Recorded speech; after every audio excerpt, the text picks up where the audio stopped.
having captured a championship in 2021, he plays the next 8-9 years, and he never wins a championship again, you're going to look at him and say, damn, we expected more titles. It's not his fault. I didn't blame him for it. I just said, hold on.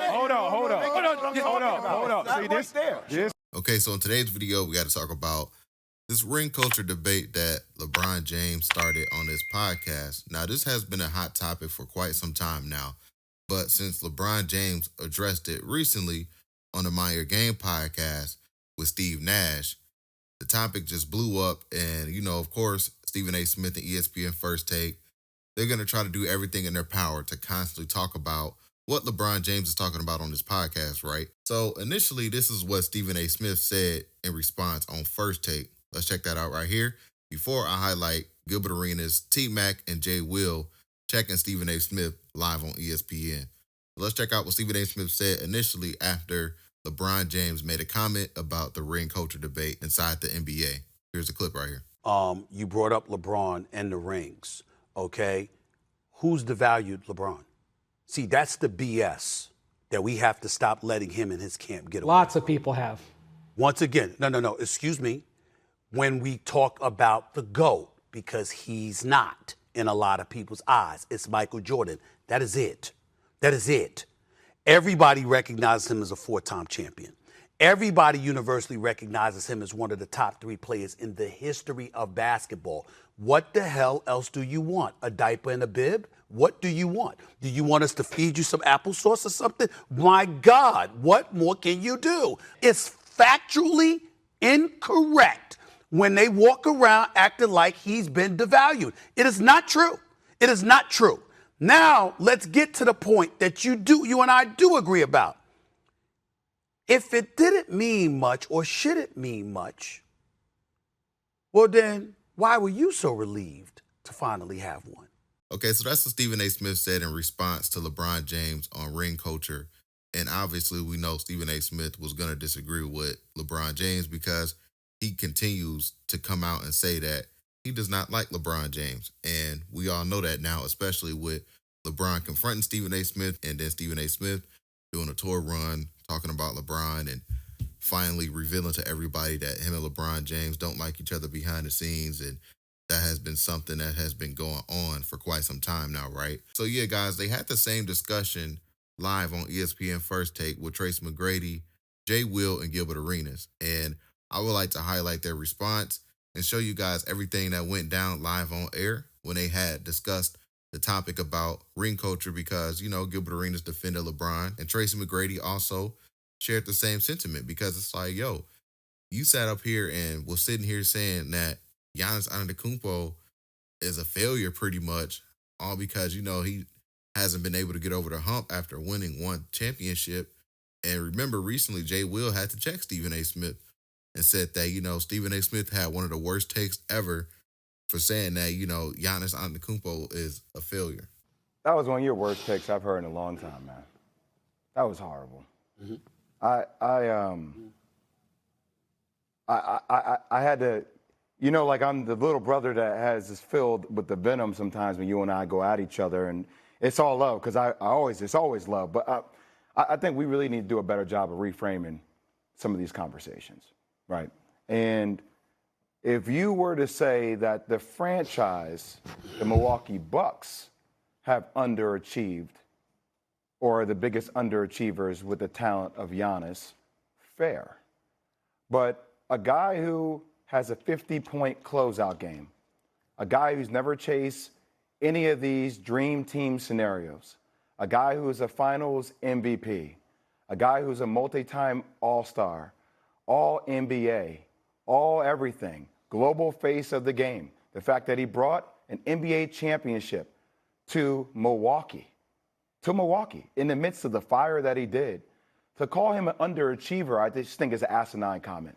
Because then if we go through history, we're calling a lot of these other great players who have won one NBA championship, which, by the way, you know how hard it is to win a championship?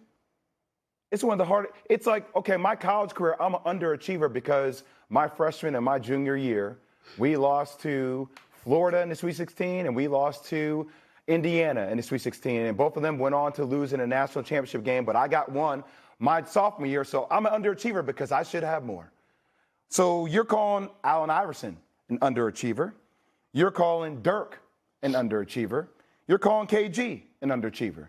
You just called Oscar Robertson an underachiever because they've all got one championship and because their talent is so great that in your mind, if they don't win more than one, if their career ends with only one championship, which just sounds crazy to say that would have negative connotation in it, which I think, frankly, is part of your job, having the seat that you have, having the career that you've had, right?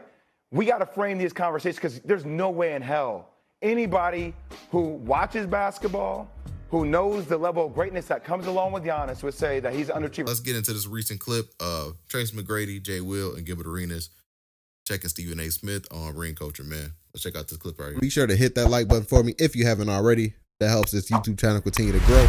And don't forget to hit that subscribe button, hit that notification bell, stay up to date with all of my current YouTube videos. Peace. A ring is a team accomplishment. Right. I don't know where it started. It's just it's a long conversation, especially when it comes to, like, you know, me individually. I don't know why it's discussed so much in our sport. You tell me, you know, Allen Iverson and Charles Barkley and Steve Nash, you know, our wasn't unbelievable.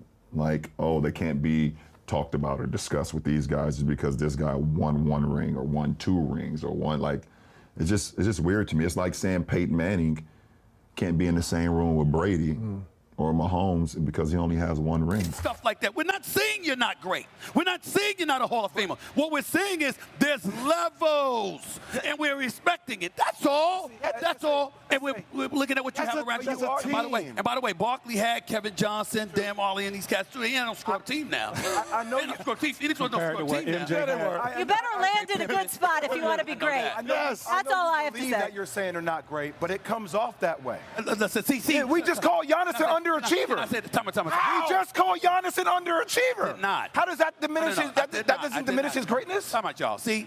No, but you talk about the whole package, though. Hold on, wait a minute. What I said about Giannis, who is phenomenal, is that because of how phenomenal he is, if having captured a championship in 2021, he plays the next 8-9 years, and he never wins a championship again, you're going to look at him and say, damn, we expected more titles. It's not his fault. I didn't blame him for it. I just said, hold up. See this there. When did ring culture become a thing, right? When you talk about a team award, something that a structure needs to win, does not boost you in front of individual accomplishments. And when you used Kobe, would frowned upon what LeBron said, I would disagree with that. Got you. I would disagree with that. I remember what I said there. In real time, Kobe had 3 rings. Y'all wasn't treating him like a 3-ring player. You were treating him like a sidekick. He was considered a sidekick. He was considered a Robin. He was considered the next Pippen. In 2002, with 3 rings, we were still comparing T-Mac. Who was better in the league? You couldn't convince the NBA down the middle who was better. So between T-Mac and Cole. Totally true. Right? So if you're sitting there with 3 rings and you're still being compared to someone who doesn't have rings, what do you think happened? I need individual accomplishments. Can you please get rid of Shaq? Right? Because if it was about rings, there was no reason for the fallout with him and Shaq. The fallout was about you only respect the driver of the car.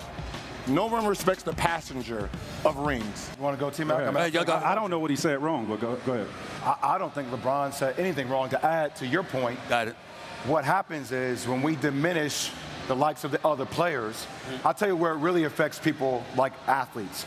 Because then everybody out there starts easily diminishing the talented players. Right. So you got people out there who are fans. When we love fans, we got respect for it. Discounting the greatness of the individual talent, calling people bums because they didn't live up to the narrative that the media has set on what defines greatness as greatness. No disagreement there. That's my add-on. Go ahead, T-Mac. What defines greatness? Is it the championship? That's one of the elements. I mean, in some cases, yeah. I don't see anything he said wrong. I didn't see your response, but for me, we have too many talented players that come through this league that are championship worthy. What I mean by that, if you take them off a team that is a championship quality team, replace me with Kobe with Shaq. I don't win a championship. You don't think I could carry the Lakers to a championship? Like, I've never had the opportunity. Correct. I felt like if I was put in that position to win a championship, I damn sure would show up and do what I do in the playoffs to elevate my team to that level. I just never had the chance. So do I get diminished because I never won a championship? When we're little, that's what was pushed to us. Okay. Win championships. Okay. But no one factors in the school we're at, this organization, right? He's in Cleveland. This owner doesn't know nothing about winning no championship. This is a business for him. I can't afford him. I can't afford him. I can't afford him. You're forcing the player to think about his legacy first. Right. Then he leaves. Right. Right? If you're in Los Angeles, you're in Boston, you're in Chicago. I've never seen one player. I've never seen one player in Los Angeles say, I want to leave. Besides Dwight Howard, I want to get out of here. He got kicked. Right? I know. He got ran out. Us fans, we ran him the fuck out of there. I mean, sorry about that. but when you're in a big, city, right. you don't want to leave that city. Okay, so that's Tracy McGrady JWill and Gilbert Arenas' response to Stephen A. Smith's opinion on ring culture and, sharing the same sentiment as LeBron James about ring culture. So I would like for you guys to get in the comment section because this is a hot topic. I would like for you guys to share your thoughts about that topic as well. So get in the comment section down below about today's video. Don't forget to hit that like button if you made this far in the video. Don't forget to hit that subscribe button as well. Catch you guys on the next one, and we out, guys. Peace.